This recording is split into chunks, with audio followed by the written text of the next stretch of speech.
তাহলে বিরক্তকর একটি অ্যাডস। আপনি যেকোনো অ্যাপসে ঢুকলে আপনার মোবাইলে এরকম অ্যাডস শো করে।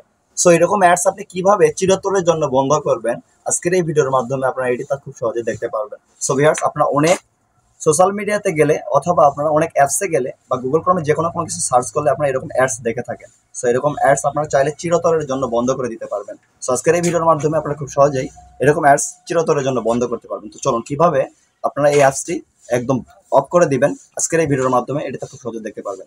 তো চলুন তাহলে কথা না বাড়িয়ে ভিডিওটির মূল টপিকে চলে যাক।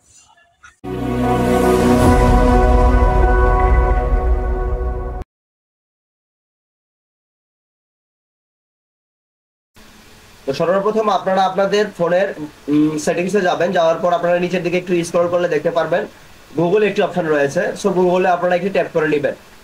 গুগলে পরপর ডবল ট্যাপ করে নেবেন, আপনারা যে কোনো ফোনটি দিয়ে করতে পারবেন।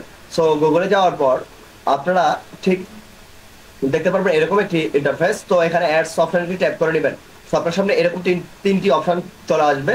তো আপনারা নিচের যে অপশনটি রয়েছে অন অফ করা অপশনটি, এটাকে কনফার্ম করে দিয়ে ওপেন করে দিবেন। সো উপরে আপনার রেশন আইডি লেখা আছে, এটাকে কনফার্ম করে দিবেন, তাহলে আপনার অ্যাডস অফ হয়ে যাবে। আপনি যদি আমার চ্যানেলে নতুন হয়ে থাকেন তাহলে চ্যানেলটি অবশ্যই সাবস্ক্রাইব করে দিবেন, আর ভিডিওটি যদি আপনাদের কাছে ভালো লেগে থাকে তাহলে অবশ্যই একটি লাইক করে দিবেন।